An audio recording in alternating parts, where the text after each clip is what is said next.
Great. So welcome everyone to this Estonian Business School podcast on circular economy. My name is Siiri Musten and I will be moderating today's discussion. I'm leading the program and learning experience design of a brand new international 21st century executive leadership program at Estonian Business School, which is specifically focusing on sustainable and circular business models. I am based in Switzerland. I am leading a company focusing on future fit leadership and organizational development. And today with us, we have two amazing leaders from Estonia and the Netherlands, respectively. So let me first of all introduce both of them to you. Firstly, Hando Sutter is the CEO of Estonian energy company Eesti Energia, based in Tallinn, Estonia. And prior to that, Hando has held regional management roles in the Baltic states as well as in Russia. He's also in the board of directors of Eurelectric, the Federation of the European Electricity Industry, and he is a member of the Council of Estonian Health Trails Foundation. I would specifically also here like to thank Hando's team at Eesti Energia, who have really been contributing to the content, to the design of a new 21st century program and making sure it's truly value-adding and business relevant.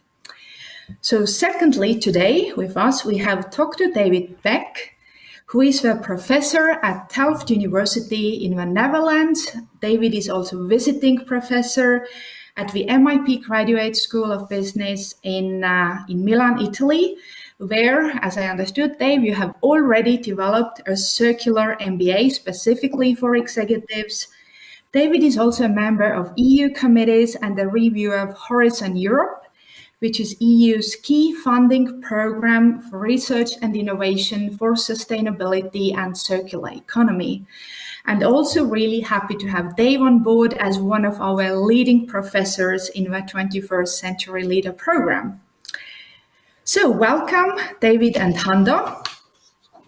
I would say I would really like to kick off this conversation more from a personal perspective, because isn't it, in the end, it's not really organizations who are making the change happen, it's about the leadership, it's about the leaders. So I would like to ask each of you, why is this topic of circular economy personally important for you? Perhaps Hando, if you would like to start. Yeah, thanks. It's very simple. So we see that with every day there are more and more people on the globe because the population is growing. And another thing, everybody wants to live better, and we are trying so hard to make people to live better. Doesn't matter where you have born. Is it in Europe, is it in the States, or is it in Africa? We want to see that people are living better lives. And this altogether gives bigger consumption. I know better the energy. And we have seen the annual growth of energy globally more than 2% per year. So this is, and if we're talking about the power, electricity, it's even more than 4% annually. It's a huge amount of extra energy that has to be produced in order to manage this growing demand. And of course, if we have choices basically, either we will stop dreaming for a better lives, which in a common or current modern world means more consumption, or we find a ways to be more sustainable. And I think this last option is better to accept for the population. And so I see there are no other ways than to really think sustainably, and circular economy is an implication very clearly. Great. Yeah. How about you, Dave? Yeah, for me, a similar thing, but I'm coming at it slightly differently. This is my personal motivation for this. And when I say what my personal motivation is, it's not because of topical current events. So anybody that reads my work will see I've been writing about this and publishing for decades. And what it is fundamentally, and Hando will know this, you can't get energy without materials, and you can't get materials without energy. They are two sides of the same coin. And materials and energy are essential. We cannot operate our current life in any way, and we can't feed the world, and it can't make it secure. The thing about materials is when you look back through history, and we even defined ages of humankind around materials, the Bronze Age, the Iron Age, we talk about these ages around materials. In the end, humans, when they can't get what they want and need, they fight. Conflict emerges. And we saw this in the 20th century with efforts around building empires. Sadly, now in Europe, seeing the same story repeated. And with the climate emergency that was just mentioned, which is our top priority, conflict is nothing but a waste of time, distraction. And I, of course, the human cost is priority, but essentially in the grand scale, over a longer time, we cannot be fighting over resources to generate energy and other resources that we need. It is just not going to work. So my core motivation has always been, we have to be more aware of the material demands as we transition away from fossil fuels, and we must rapidly, 7 years, dramatically reduce our fossil fuel dependency. As we look for those new materials for energy, we must not fight over them. So that's one of my core personal motivations. I see. I hear you that, both of you are already touching upon, kind of global, environmental and social challenges we have. In your opinion, why is it though that there are still a lot of CEOs and senior leaders out there who are still solely focusing on financial results and not the other challenges we are facing? What do you think? You basically need, you need to develop gradually, and I mean that if you are not into eat, then you are not thinking so much about the environment. I think in Europe, why Europe is leading the fight for the cleaner future is that Europe is one of the best doing continents. So that actually we have solved many existential issues by today. And therefore we have a quite essential role to be a front speaker and a leader of leading the existential problems for the globe, and this is quite natural. So that we can't start to solving a big future problems if our existential issues are not solved, and this is quite understandable. But I think if we're thinking about the shift, not only in Europe, but globally, everywhere, then big change can only happen if people will request it. If the customers will request the green power, then you have to produce green power. And if your consumers will ask what the percentage in your material use is the recycled material, then you need to have answer. So, and this is something what we see is happening. If we talk even about China, why this transition is going on, because in the bigger cities, you just can't live. The pollution is at such a high level. It's not about CO2 emissions. This is about any emission. You just can't live. The quality of life is so low that this affects policy already. And this is how it goes.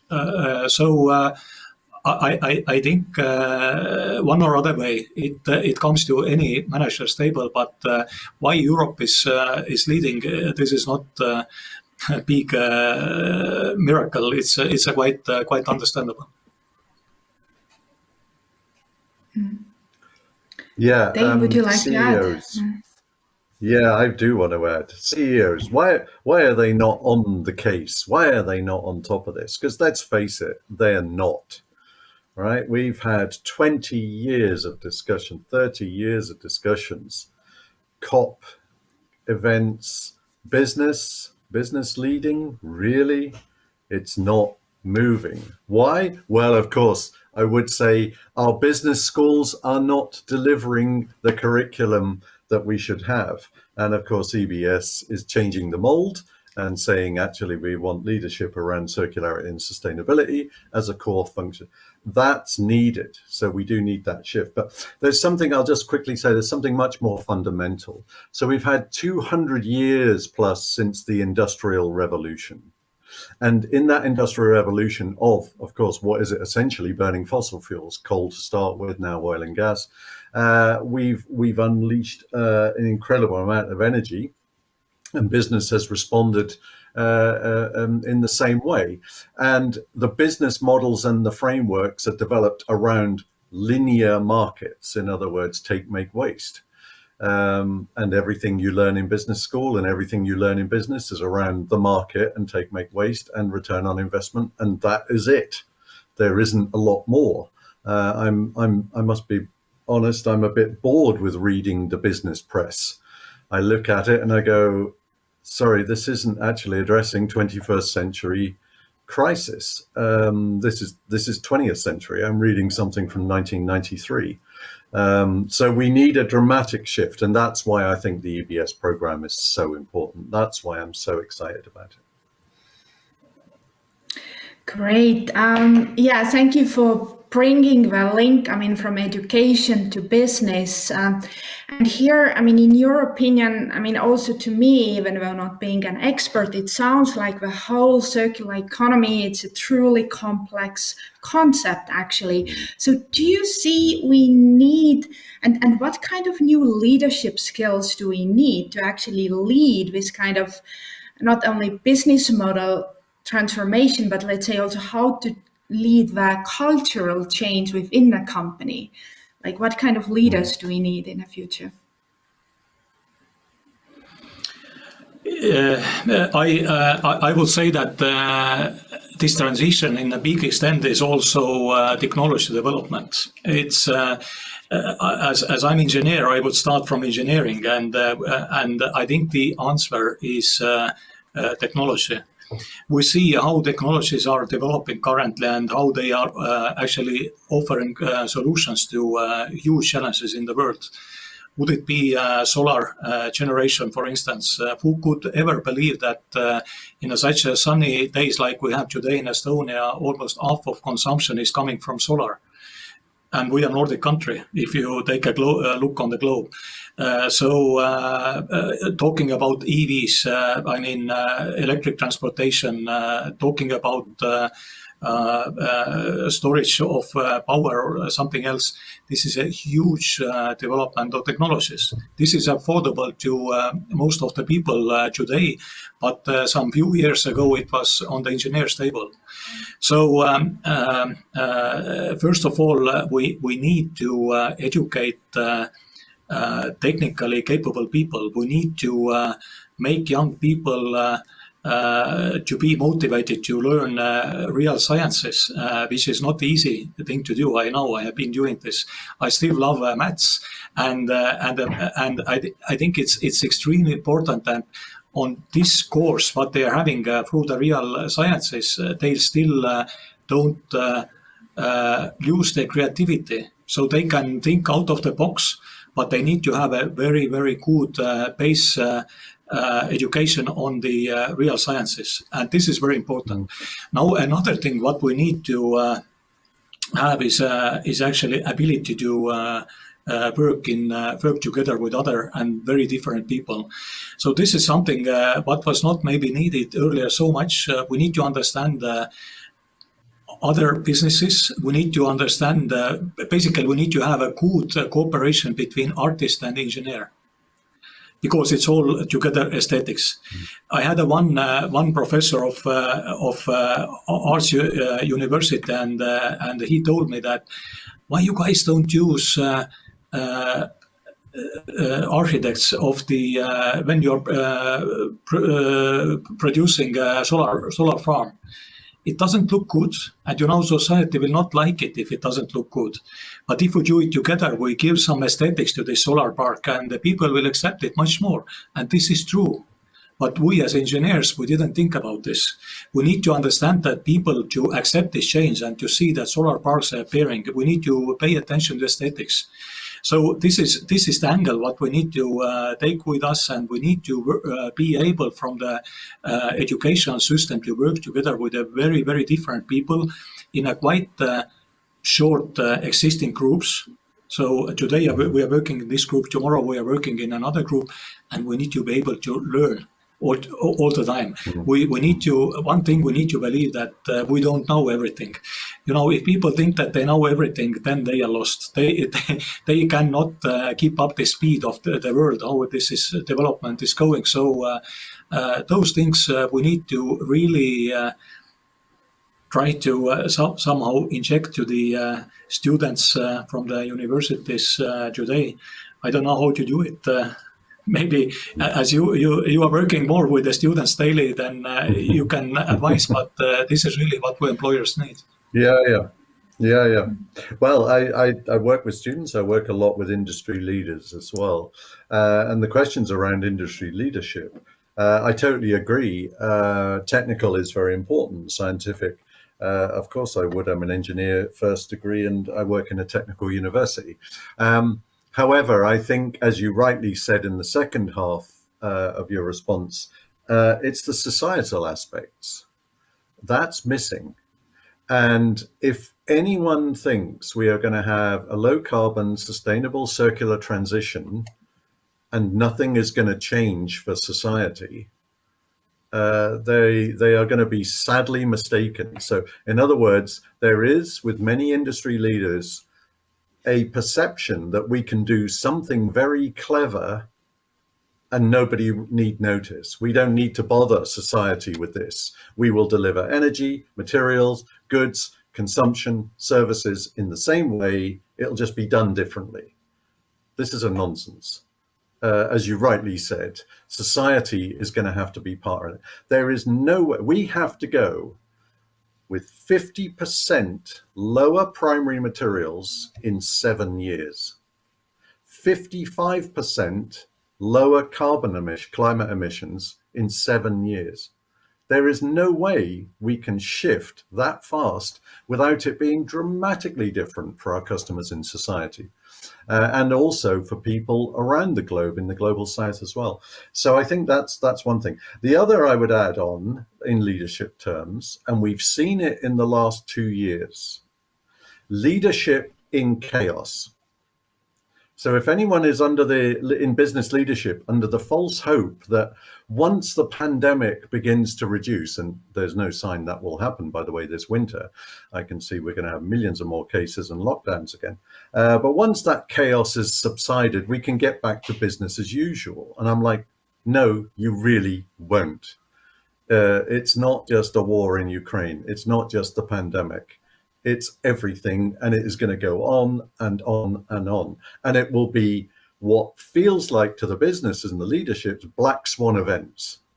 Like, where did this come from? This wasn't in our planning. We didn't. So managing a very dynamic, fluid situation is a leadership skill. And the second that we really have to have is an appetite for risk-taking. Risk-taking like never before. Trying things that normally in business as usual, your business would not undertake. That's really going to be difficult because we have taught our business leaders to be risk averse, to mitigate and minimize risk. It's going to need massive risk taking, doing new things in different ways. Yeah.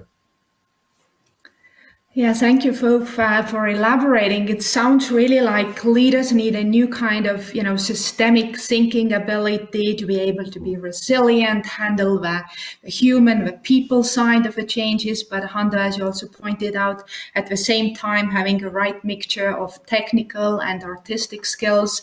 So yeah, quite some challenges. for the new leaders. But now, if we go, let's say, already a bit more on a business model level and organizational changes needed, I'm sure that some of our listeners in the background would still question, okay, it's kind of still futuristic, or it's great to talk about the new circular economy business models, but isn't there still this contradiction between doing good for the people and planet versus financial results? And I'm curious to hear, maybe Hando, even from Eesti Energia business, if there are already some examples you could name that, renewable energy that is actually also doing good for the financials. Yeah, well, maybe just to the previous topic, if we are coming to the organization, then one thing I don't remember even when we last were drafting the organizational chart. So this is like so long history. It doesn't make sense to draw those, because the process has to be dynamic. Very right, fully agree. Then another thing, we have no time to write down the rules. We basically hire talents, and we hire according to the values. We have to trust massively. Sometimes this trust might be misused, but still we have to trust, and we have to work also with the parts which is not even our organization. Would it be universities or partnering organizations? Just for the good reason, so that basically for the organization this is such a big change, and if you don't trust, then you can't, you will be delayed always. You can't move ahead as fast as needed. So this is something what we feel inside the organization. But circular economy for the business, we have demonstrated it well. So that first of all, we are now, we used to be a state-owned company. Today we are listed, and not just listed, but we are having 60,000 shareholders, 60,000. And we had IPO last year. Our story was all about the transition of the power generation. So we basically called the new shareholders to invest into our transition to a company called Enefit Green, which is the aim is just to offer to the society as much green power as needed. And this interest was huge. And guess what? It was not from the institutions as much as from the retail. So we had such a massive retail interest. I think that the amount of investment accounts in Estonia alone was doubled. So people who never had made the investment in Estonia before made their first investment into this transition. They are with us. Think about this mandate. They are with us. They want to do it together with us, and this is also obligation. We have to do it. And one more interesting thing, this company is our cash cow by today. It's most profitable unit, and our plan to invest in the next 5 years is more than €1 billion into this transition. We are moving ahead. We are the leading renewable generating company in the region. So this and how we're making our investments, this is also important. We can't trust nowadays the power market, because we are making our investments for the 25 years to the future. And the power markets, as we see, are very, very politically affected. So we don't know what is the policy after the next elections. We need to have something more viable. And actually what we have done, we have been selling long-term power contracts to businesses. Some more than 1,000 businesses across our markets, they have been signing long-term power contracts, and against those contracts we can invest a new wind park. So this is, again, if we think socially, what this business model is. We are fulfilling our vision about the greener future. It makes a nice money, and we have a huge mandate from our shareholders. So it's like a win-win-win. It's fantastic. So I think this concept is very well proved in nowadays. Yeah, sounds very encouraging. Thank you for sharing, Hando. How about you, Dave? Are you perhaps following specific industries or where you have also insights into what kind of impact, financial impact, have circular business models had? Yeah, I think one of the first, yes, I have, and I'll talk about that. One of the first things to say is financial return over different timescales. The whole challenge of shifting to a more sustainable circular economy is one of time. And what we're trying to do at the moment is using the timeframes of business in a linear, unsustainable fossil fuel-based economy, which tend to be quite fast. You can move along. So in other words, you build something, you sell it, you get revenue. You pump oil or gas, you sell it, you get revenue. It's quite a fast transaction. In a circular economy, and you were just talking about wind turbines, for example, you install wind turbines. First of all, you got to get the materials, have them constructed, install them. And then you talked about a 25-year. And then I'm like, well, the life of that wind turbine, what was the plan? Oh, we didn't have a plan. We'll just buy some more wind turbines. And like, no, that's not circular. It's low carbon energy generation, but not circular. So the wind turbine should have been designed for life after life after life after life. Now, if their lives are 20 years, you're designing for 60, 80, 100 years. Our children, this is something for our grandchildren that we're designing. Business leaders do not think like that. They think in their 3-year, 5-year window of senior position and then retirement or whatever else they're going to go on and do next. So you're going to have to go from 3 to 5-year thinking to 100-year thinking. Not easy to do. And that's one of the, again, we come back to skills. That's one of the things we need to do. So in terms of the financial returns, much longer term. And that's risk. If you know you're getting your money back quick, that's much nicer. Return on investment, payback, break even. We like all those things. But when you're talking about 20, 30, 100 years, it's much harder. So I think that's one of the big things. In terms of sectors, what have I been interested in? I'm very interested in equipment that can be remanufactured. When I talk about remanufacturing, I don't mean refurbishing or repairing. No, I mean they go into a factory, are stripped down, rebuilt, as good as new or better than new, in a box with a warranty for a full service life again. So that's remanufacturing. And again, not very well understood. Only 2% of Europe's manufacturing is remanufacturing. So all the wind turbines, all the solar PV, all the buildings and construction, the systems in buildings, all our mobility, our low carbon mobility, digital, I'm very interested in electronic and digital, all that equipment, infrastructure, the grids for power, all of that we're going to build has to be for life after life after life after life, not starting with recycling. Recycling comes at the end. Product life extension first.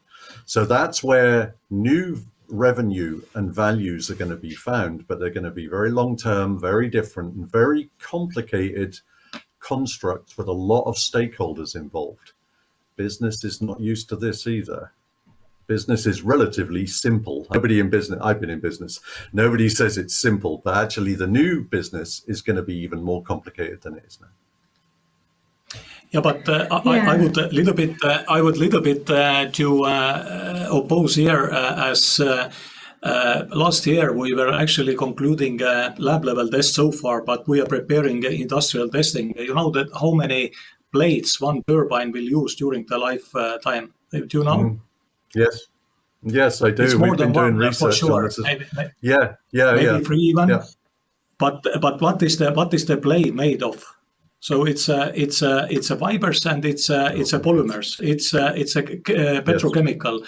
So basically, we made a test as we are running also the industrial level pyrolysis units in Estonia, which is part of our old fossil generation. fossil oil production, then we think that our technology will be good to recycle chemically those plates. We have gone the testing successfully, and we wanted to use this outcome as a fuel for the marine traffic.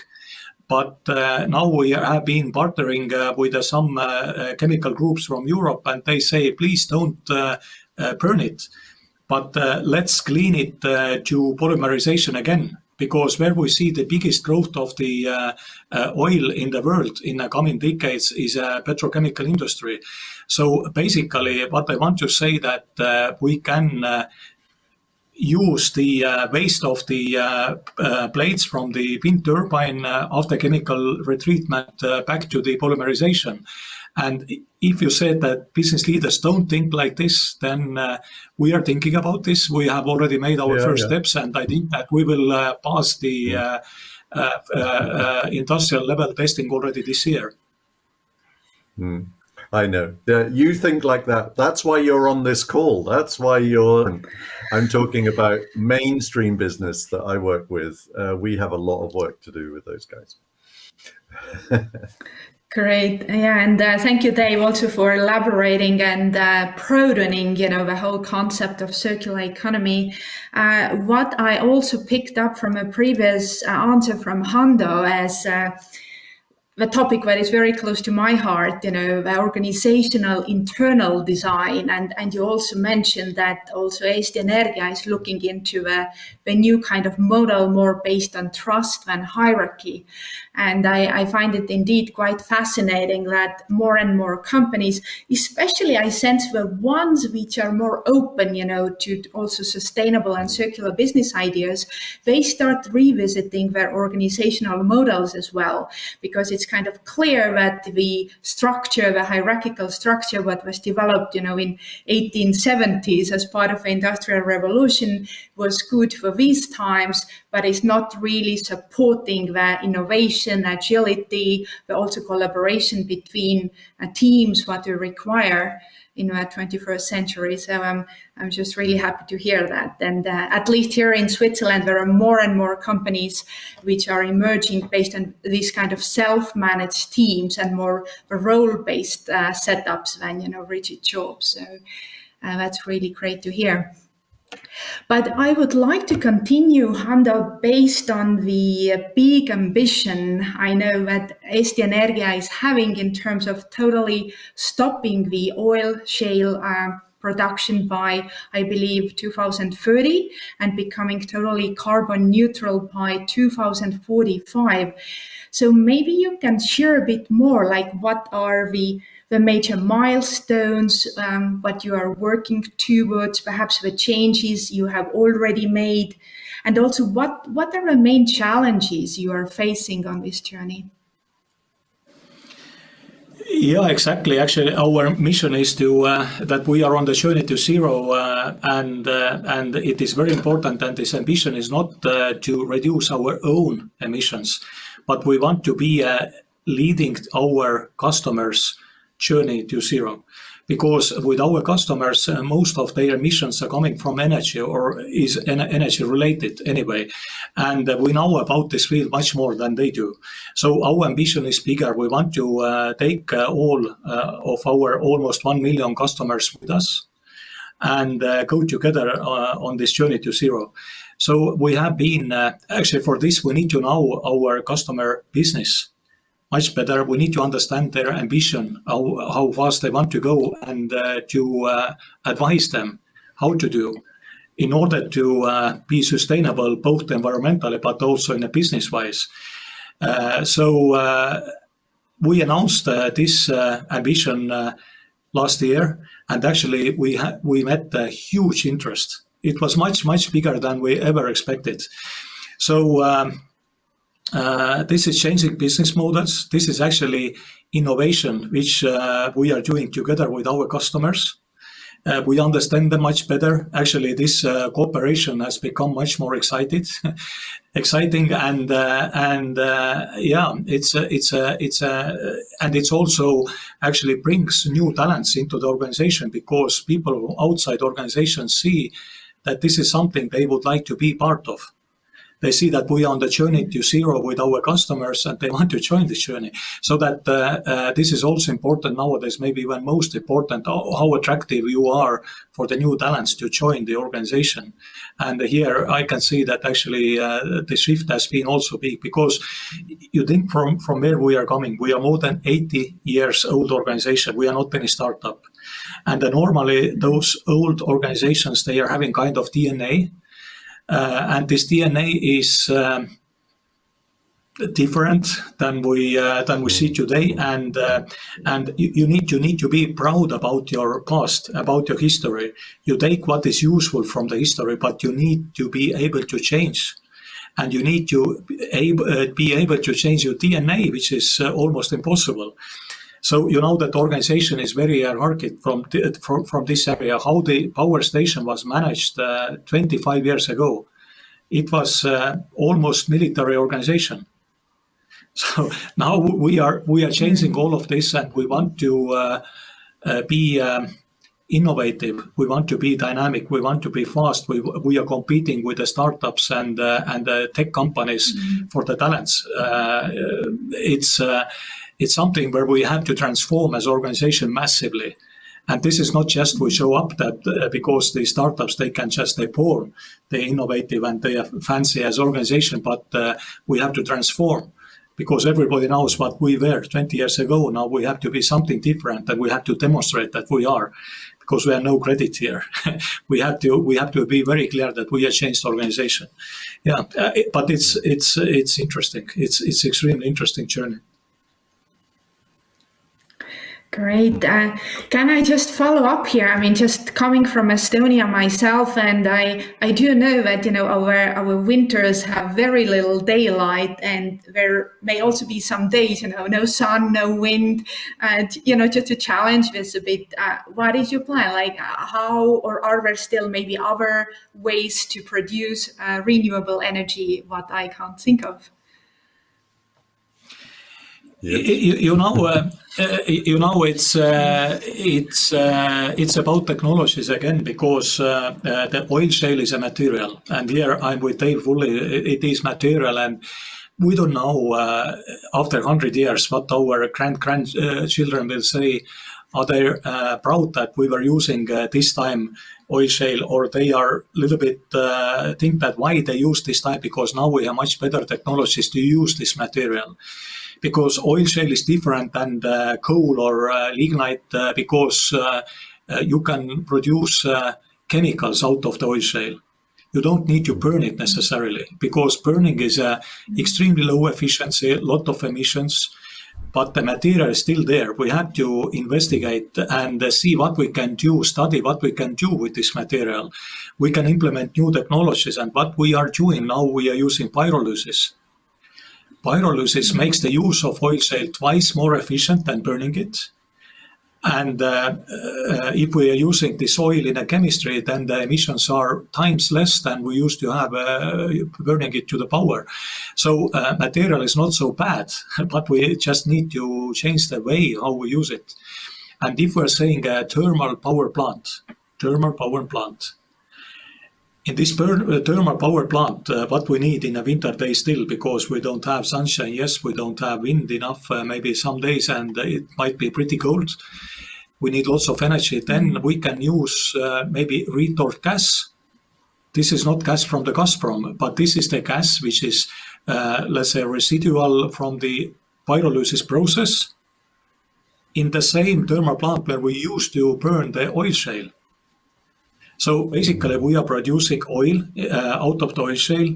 In the idealistic world, tomorrow we will not burn this oil, but send it to petrochemicals to produce some polymers. And the residual retort gas we can burn to power in those cold winter days. So this is just an example how we can basically use the same technology in a different way, use the same material in a different way, and the outcome is much better. There are many ways we can. There are many ways we can generate energy. Many ways without burning fossil fuels. Quite right. And I won't go through them all now, but one of the things I do know is, like circular options for materials, you need as many as possible. The other thing we've not been discussing, and this is again where society comes in, and companies and factories, is using less energy, dramatically reducing the getting it down over 50, 60%, 70% lower. For energy companies, if energy demand was 70% lower, it would be great news, because then all the strategies they have for generating renewable power would work. It's energy demand that we also have to look at, as well as supply. And it's the same with materials. It's demand and supply. This is the problem. The world is demanding more, and especially the critical materials that I research, vastly more than we can supply in time. So it's the rate of supply. Does the earth have enough materials? Are we running out? That's not what I'm discussing. I'm discussing how much is demanded over what period of time. And that we have real challenges with. We cannot do it in the current plans we have. That's not a political or ethical position. That's the maths. The maths tell us we cannot do it in the way we're doing it now. So we're back to leadership again. And one of the things we didn't mention earlier on, and you asked me actually about students. Students are wonderful. I love them dearly. But in terms of leaders, we take 10, 15 years, 20 years before they are in a leadership position if they graduate. So now what we put in the curriculum right now for younger students, it takes a long time. We've got to focus on staffing companies now. We only have 7 years. We don't have 20 years to get them into leadership positions. So we need the leaders now to be dramatically upskilled with these knowledge that we're talking about in this call. And I think that's, again, what our program is looking to do. Yes, this is hopefully exactly where we practical executive education programs pop in. Here, Dave, I would like to kind of post your challenge here relating, to manufacturing, because I'm sure many of the listeners would like here a more tangible example, perhaps. So if we take a really well-known manufacturing company such as Apple, and we all know that everyone is super excited, every year about September, October, Apple is launching its next version of the iPhone. And no one kind of wants to know what happens to all these other iPhones, which maybe only have 1 year of lifetime. So my question is, if you would get to advise the top leadership of Apple in terms of making their business model and value chain more circular, what would you advise? Well, I'd be the same advice to any electronics company, not just Apple. What we do in digital electronics, if you take something like a mobile cell phone, you take 60, 70, 80 elements from the periodic table of elements. That's almost everything we use, and mix them together in this beautiful dynamic way to produce the product. And then you've got this amazing device, communication, and much more. I mean, for many of us, it's an essential tool to our daily life, both in society and in work. And we design it for such a short life. We're back to time again. So one of the things I would say is, well, first of all, you've really got to design in a modular way so that you can do this remanufacturing, before you get to remanufacturing, repairing, upgrading, refurbishing, then remanufacturing. Notice loop after loop after loop after loop, business opportunity all the way along the line before we eventually start talking about recycling. Recycling with a complex tech product like this is very difficult. We make things smaller and compact and mix them all these elements all blended together in this very elegant and exciting way. Getting them apart is difficult to impossible. So when we look at this list of materials which have severe supply risk and high economic importance, these are the critical materials. They are very difficult to recover. Now, I would turn to any tech company and say, your future relies on these materials, not just today, but tomorrow. If you don't have them, or the cost and the delivery is the lead time, how long it takes to get stuff, that's what's going to kill business. You'll get it eventually. You expect to have it in a month. You're going to have to wait 18 months. You'll be bankrupt in 12. You won't survive. Right? You can't run factories with amount of investment. So you're going to have to look at securing your own supply chain in an elegant way, in a way that you haven't done before. Just relying on new components getting shipped from the other side of the world is not going to solve it. So I think those are the sorts of things I would say to electronics companies, not just Apple, to all of them. And some companies are moving on this. I can't comment on the latest move, but other companies are as well. They are moving on this. Okay, yeah, this is really exciting. So it sounds like a lot of opportunities are out there, which most probably have not all yet been used.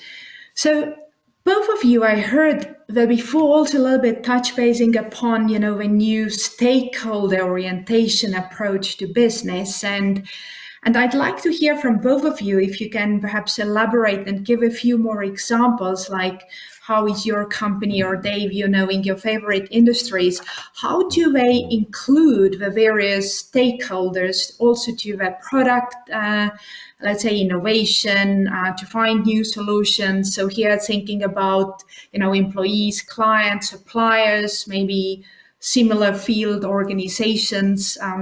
So yeah, any examples you would like to bring in here? Maybe one simple thing. We were starting some 4 years ago when we understood that actually our organization from inside, we understand it, but from the outside, it's like a mystical box so that you can't get in. If you want to give your idea to your organization, you have almost no way. And we have to be much more open.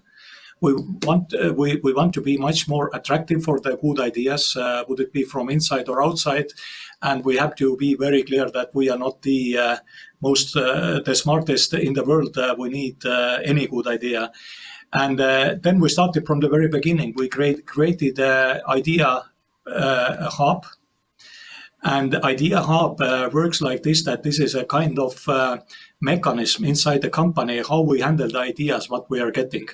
Because if you don't have this mechanism, then ideas are disappearing. So this is a group of people from different parts of the organization. They come together regularly and they go through any ideas what the organization has received. And how we get ideas, we have a email address, ideas@enefit.eu. So anybody can send, and we are promoting it everywhere, and anybody can send idea, would it be from inside or outside, how we can move faster on this journey.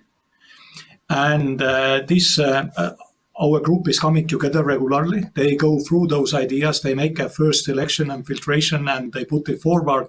And by today, we have already implemented a few of those ideas. We have made the investments based on those ideas. We have, and the number is more than 1,000. We have by today more than 1,000 ideas, what we have been analyzing. And let's say some 60% are from inside, but 40% are outside of the organization. Very, very wide range. So we have created the accelerators on the ideas. So where we basically take a group of people, even if they have idea, but no idea how to execute, how to go ahead with those ideas. Then we actually put the accelerator team to work with those ideas and take it further. And some of those groups are going even to the execution of the same ideas. So this is just one thing how we had a challenge. We understood that we are protective for any good idea and innovation. We have to be open. How to open? We have to say that we are now open. We are welcoming any good idea, and we did it, and it works fine still. Yeah, stakeholders in business. I think I love your expression, Siiri. It's a lovely expression. How do we use this stakeholder approach? I totally agree with that. I think I'm always reminded of the famous quote by Milton Friedman, that famous 20th century business guru, who said, "The business of business is business." So in other words, there are other stakeholders and other players. The market will figure that all out. Whether people buy things, products or services or not, the market will decide. I think that type of thinking is firmly gone. One group of stakeholders, which I see the beginnings of a transition with many companies, but they're uncertain, is policymakers.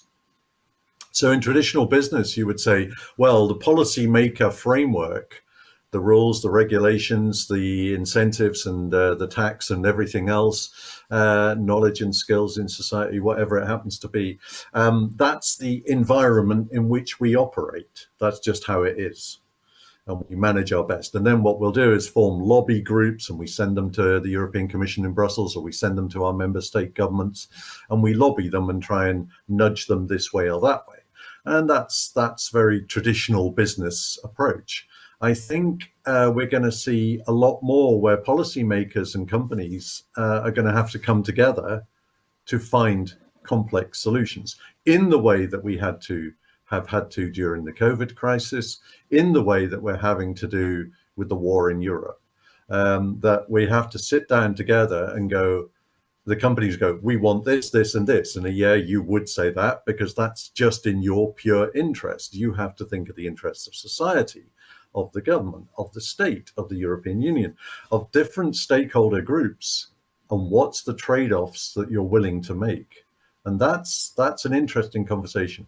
One other group, and I put it in the chat, and I love this idea, and you were talking about it earlier on, with bringing together art and creativity with engineering and technology and science. And there's an initiative called the New European Bauhaus. And I like that idea, where we bring in thinkers who think differently, artists, creatives, makers in society, and they think differently. I think we need different thinking. The challenges are so big, we need creative thinkers. Great. Yeah, thank you both. I'm sure it gives leaders some ideas in terms of also not only, how to not only focus on your organization, but how to truly lead in the ecosystem. And I hope our listeners could note the email you were sharing, Hando. So perhaps over the next weeks, you will also receive additional ideas internationally. That would be great.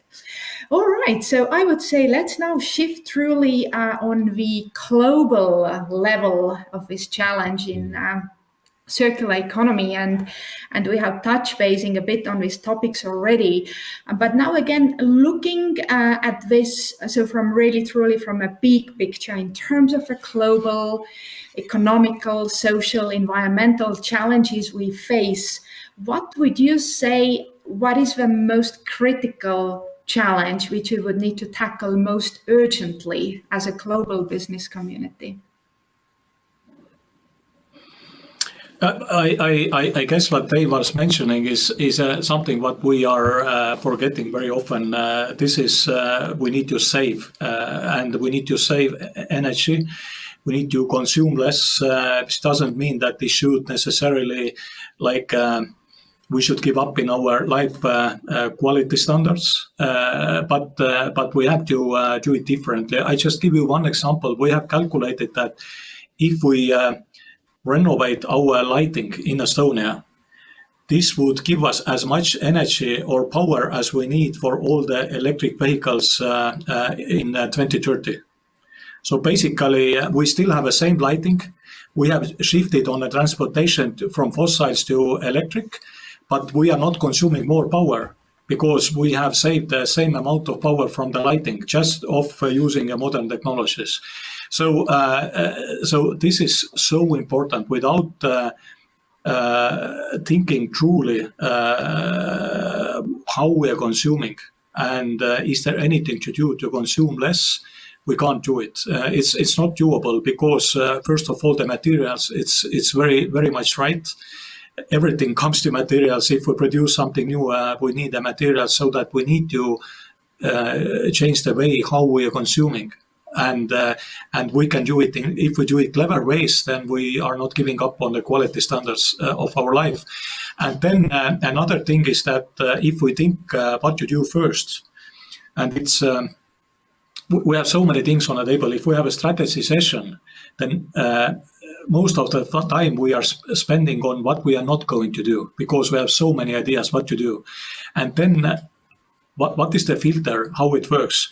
There are two elements. One is that this should bring essential change, so that it will change something essentially in business, in a life, in a quality, in circular economy. And another thing, it must be doable. So if we have idea and we have no idea how to do it, then it doesn't make sense. So, and if we put this filter with two criteria or two scales, basically, that it should trigger change, this effect has to be maximum, and it has to be doable, or we know how to do it. Then actually this narrows down the choices and takes us really a big step ahead, and this step is happening, so that this makes this decision making much more easier. And this is exactly what we can do as a group of people working together on this journey. Because if some other people coming together, what they can do, maybe their choice is different, and all together we keep it going, and we really make those steps which are so necessary to make.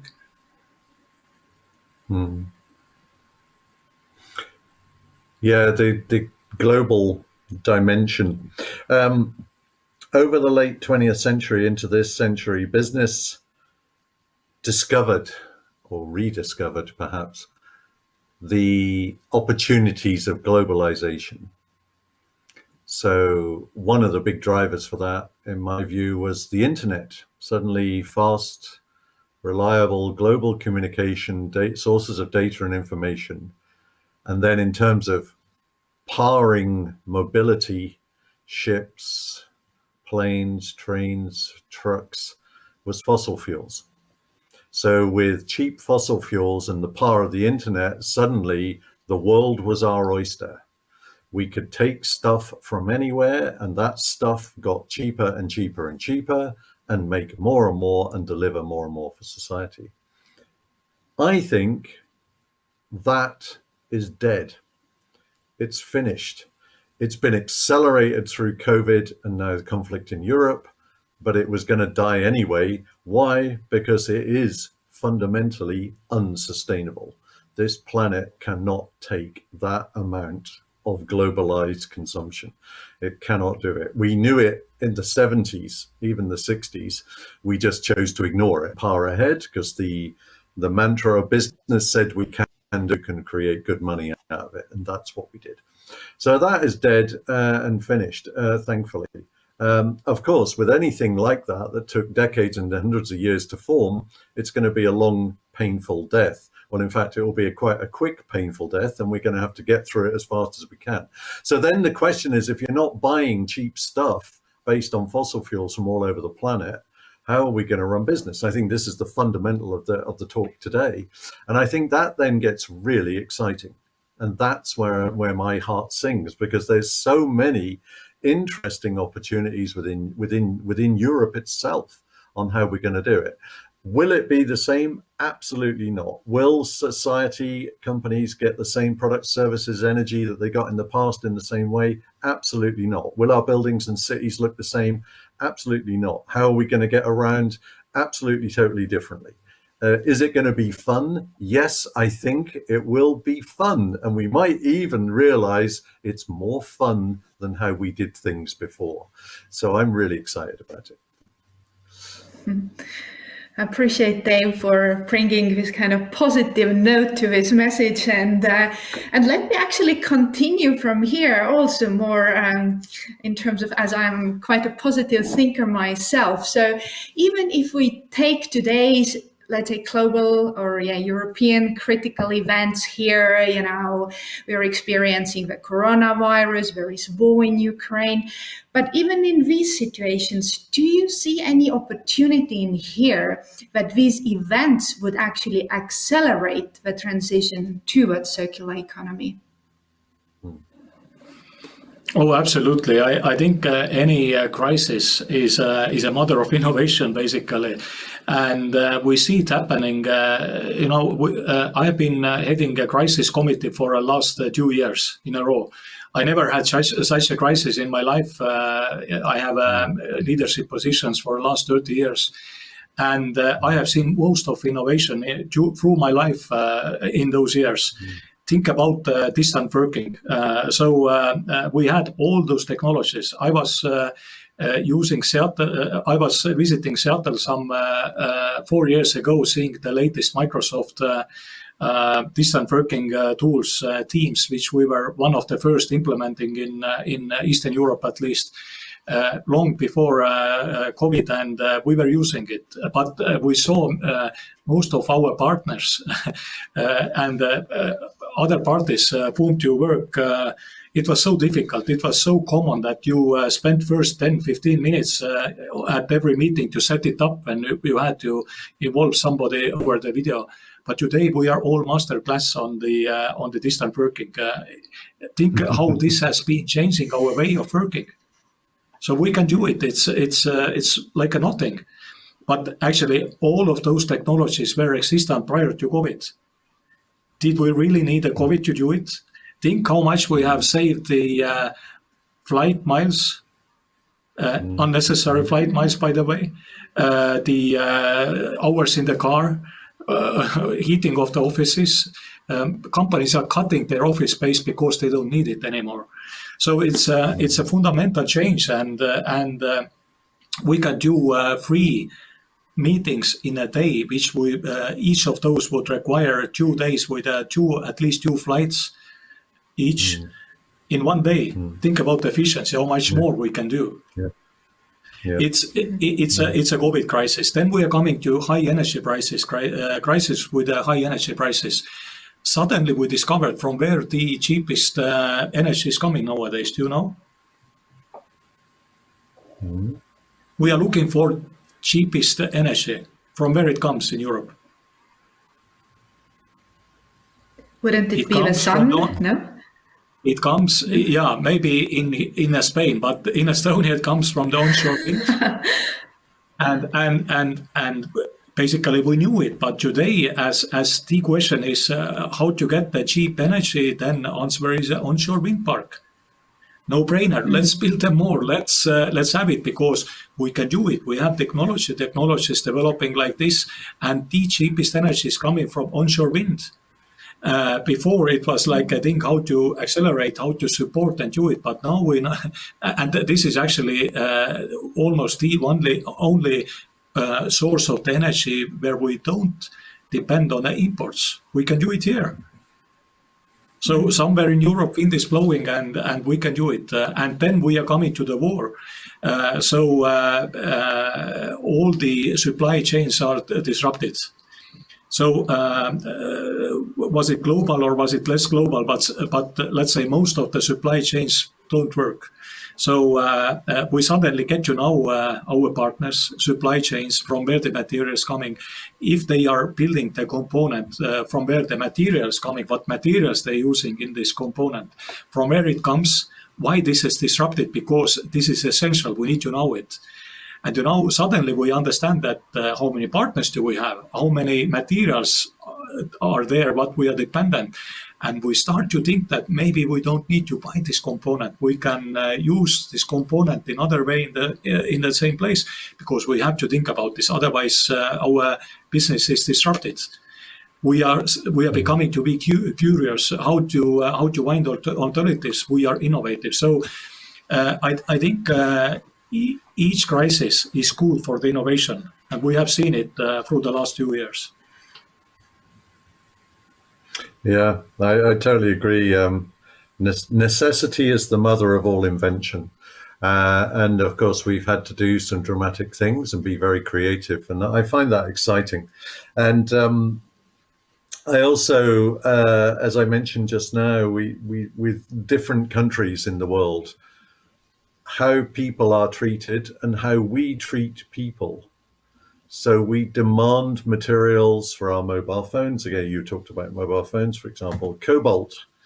Cobalt is an essential material. 50%, or at least recently anyway, 50% of the cobalt involved human rights abuse.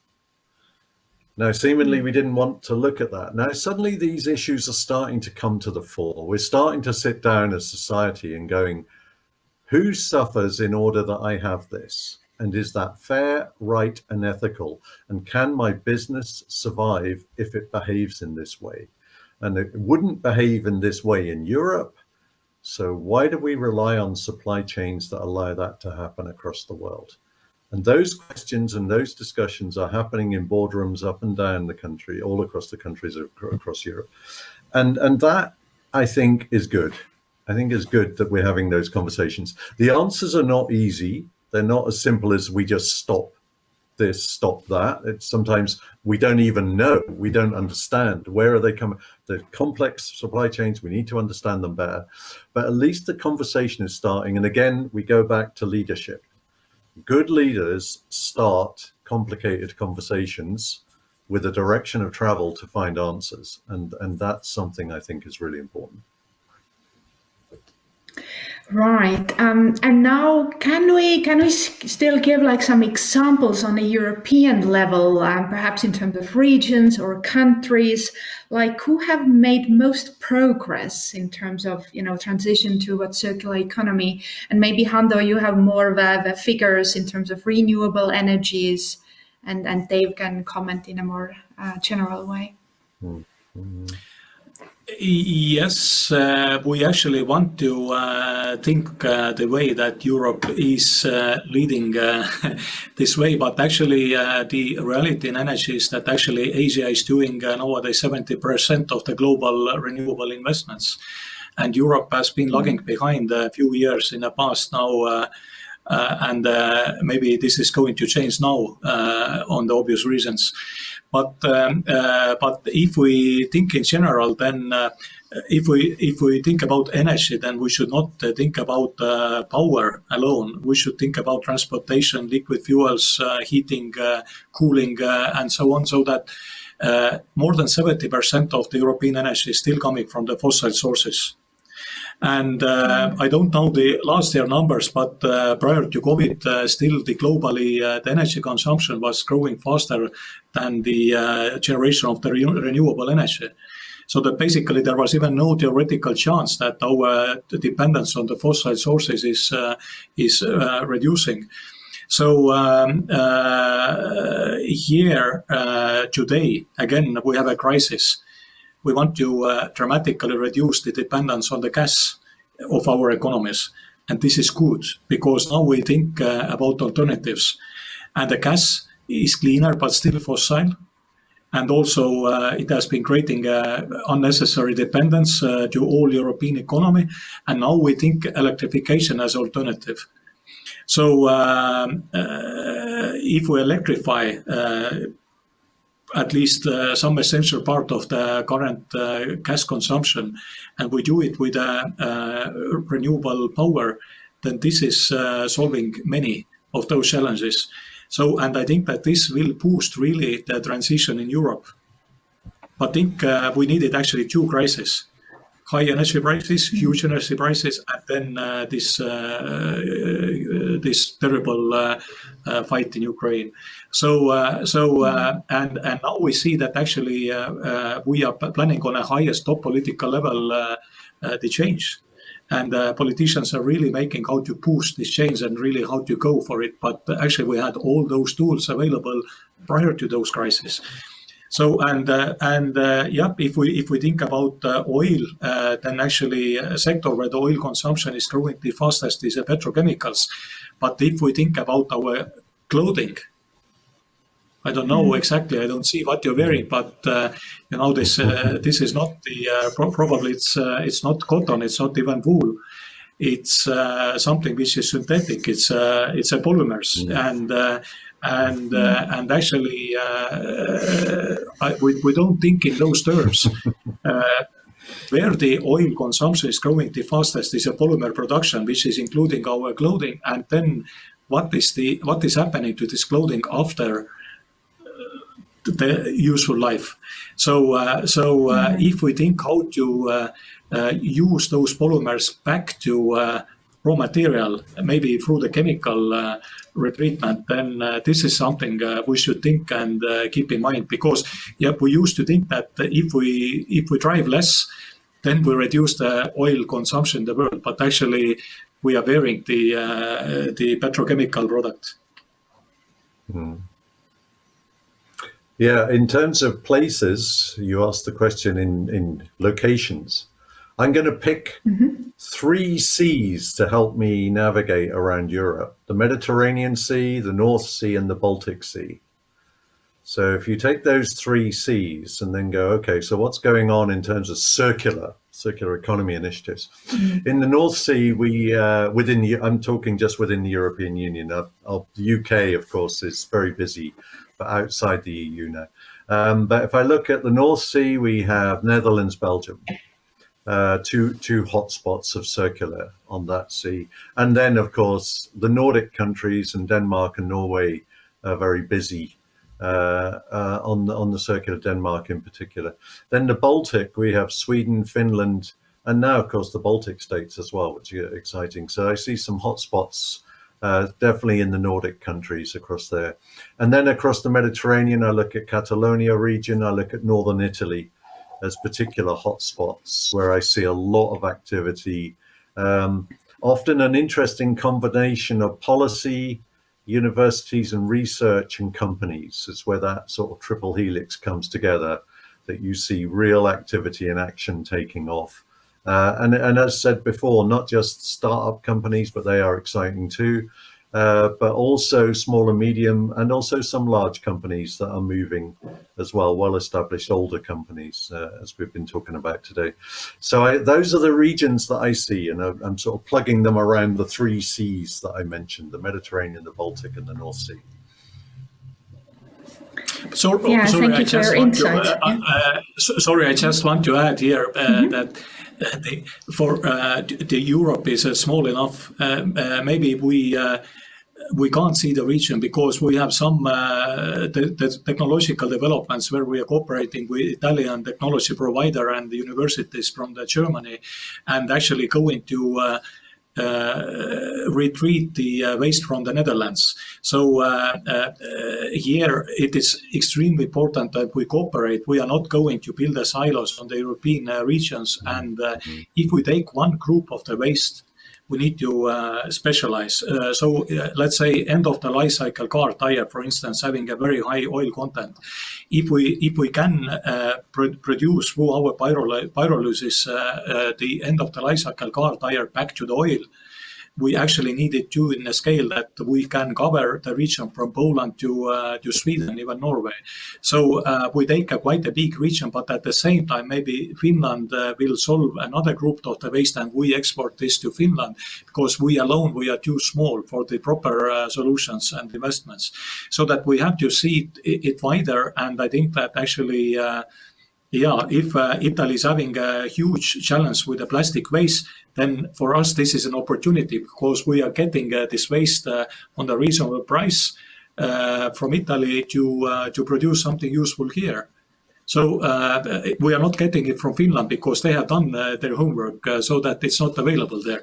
So therefore, I mean that maybe it's a too simplified question even. So sounds like, a lot of innovation and collaboration opportunities out there within Europe and perhaps also globally. So I would say let us close off today's podcast with a last question.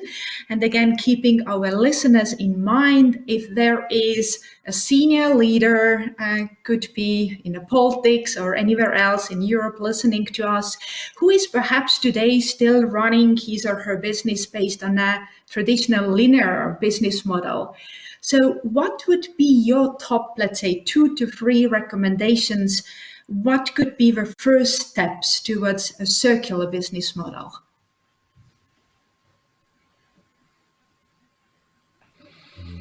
I guess you should think much wider than your own business, first of all. So I was talking to one university, and there was a leader who was responsible for the carbon neutrality. And actually, when I was asking what this person is doing, then the answer was that I'm seeing how to reduce energy consumption of our campus. So I think it's the scope is absolutely too small. If we are the university, we have to see it the scope much wider.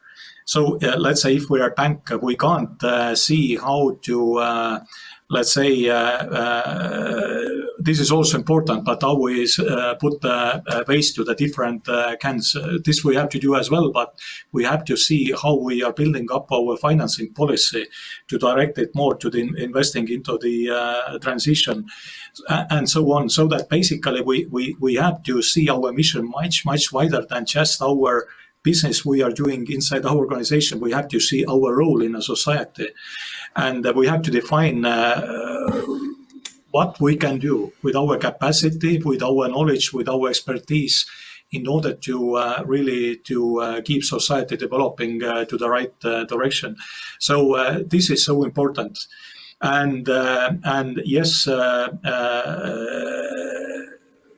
We said it earlier already that first of all, our consumers will want to know it sooner or later. Most of them, they do already. If we even don't ask them, actually they want to know what we're doing. Another thing, our colleagues, they want to see that we are having a mission in the world. And let's say more and more people, especially younger people, they want to know what is the mission of this organization, how we are contributing to the society. All in all, it's, as it was said, this is fun.